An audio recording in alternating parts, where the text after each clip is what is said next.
Right. Persona 5 Strikers. I've actually recorded this voiceover about 4 or 5 times already. Every time I end up talking more about Persona 5 than I do about Strikers.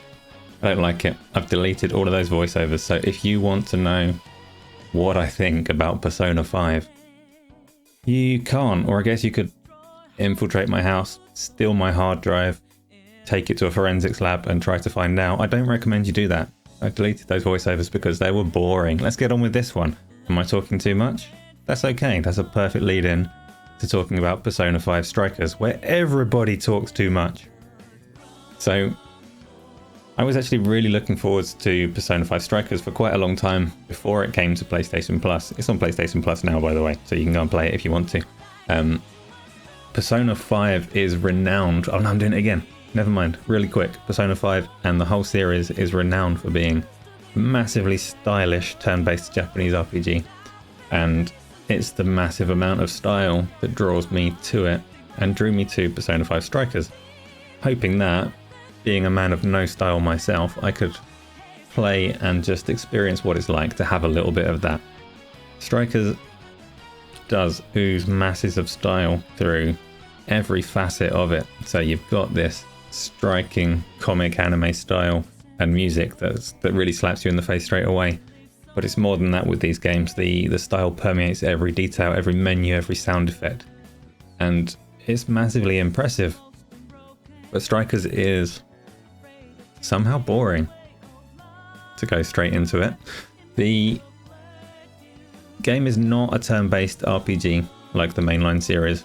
It's a Musou game, so I don't know what Musou means, I don't know where the name comes from, but think Dynasty Warriors, Samurai Warriors. You are massively powerful and you slash through armies and hordes of enemies like butter.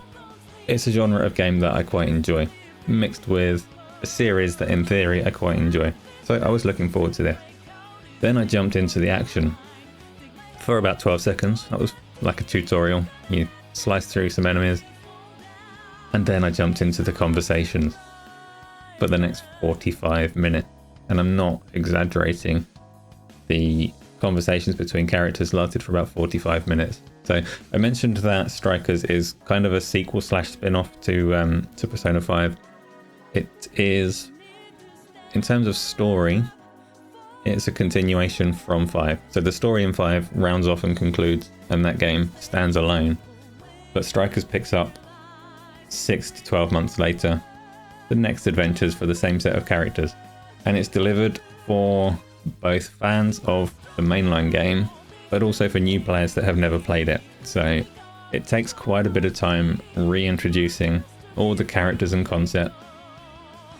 It doesn't do it in a particularly exciting way. So this 45-minute conversation that I was talking about, I'm someone that had some experience with the mainline series, but I don't think that's particularly relevant to how fun or tedious this conversation was. These characters talk and talk and talk and talk without particularly pushing the story forwards, just kind of introducing themselves.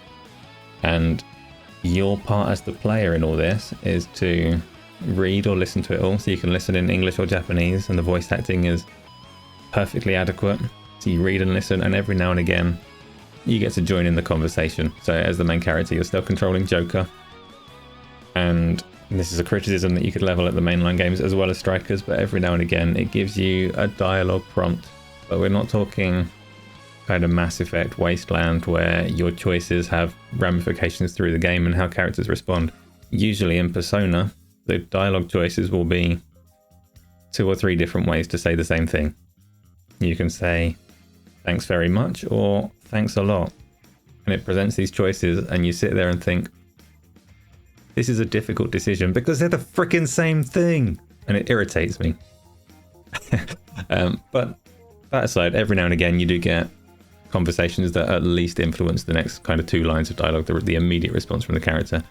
And beyond that, Persona's never really been about a branching story. So 45 minutes later you get back into fighting.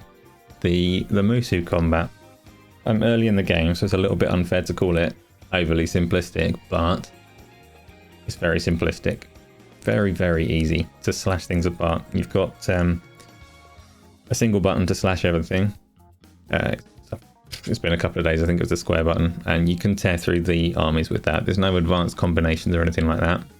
You can fire your gun occasionally, you can jump up onto the scenery and jump back down, and of course you can summon your personas. So this little rundown of the combat is it's naff, it's basic, but essentially what it tries to do is it does try to capture like the essence of Persona 5, of the turn-based combat.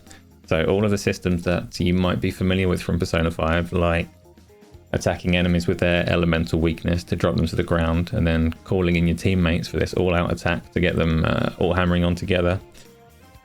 It does get translated into Strikers in a way that is partially successful. It typically boils down to mashing buttons and looking for opportunities to press the circle button to execute these all-out attacks or special downed attacks or things like that. And because it isn't delivered as a turn-based game, it doesn't instigate these flashy cutscenes. It just, all the characters do a very brief, I don't even know what happens, it's just a quick blur, some stuff happens and the enemies die. Yeah, that's the combat. It's kind of unimpressive. So obviously in the Japanese RPG versions of these games, you control a team, so the story centers around Joker, but you do have direct control of your teammates in turn-based combat like you'd expect. What Strikers does is you still have these companions with you, but they act on their own. You don't have any direct control of them. It doesn't try to do what like Final Fantasy VII Remake or Guardians of the Galaxy do, where you are inputting certain commands and controls for them. You essentially have no control over your teammates whatsoever. They just do their own thing, you do your own thing, and the enemies get mushed and die. And that's the combat. And it wasn't particularly satisfying, as didn't scratch the itch for an action game, unfortunately. The setting of the game is also worth noting. So it recycles all of the environments from Persona 5, which Persona 5 was a cross-platform game between the PlayStation 3 and the PlayStation 4, and the environments, for all of their style, were never technically very accomplished. And a lot of people might take issue with my saying this, but Persona 5 could look a lot better with cleaner lines and higher resolution art. You could maintain the art style that it's got and make it look a lot cleaner and a lot nicer. You could actually read the posters on the wall. Not to be. This game has those PS3 level kind of backgrounds, and it is still stylized and it is still passable and fun to explore. But I mean, calling it a PlayStation 4 game is possibly slightly generous when you look at those environments. I'm playing it on the PlayStation 5. It definitely does not take advantage of that hardware.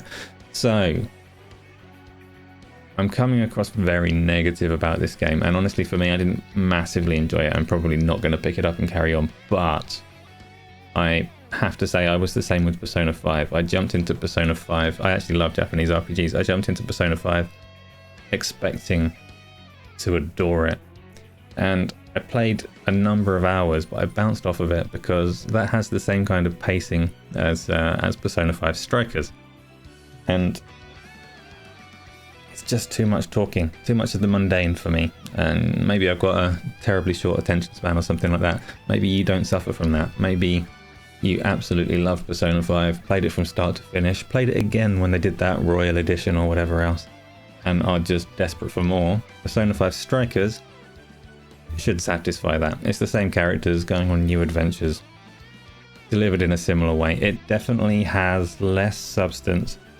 in the mechanics. I mentioned that the combat does try to pull in a version of the mechanics from the RPG.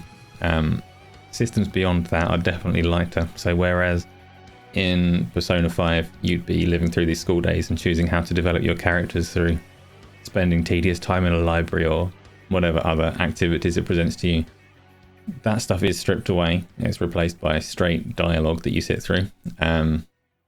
The personas themselves, so Joker is still the same character, still kind of collects these personas Pokemon style, but not in the same way. You don't have to earn them through those conversations and special criteria. Instead, they just appear through the story. You fight certain enemies and a mask will drop. You pick it up either during the battle or it just presents it to you after the battle if you happen to miss it, and you just get them along the way. So that's a difference. There's definitely less depth to the kind of secondary mechanics and progression, but you do still have a system of equipment and all the rest of it. There is still progression for the characters as you go. So you do still level up. Your personas do still level up.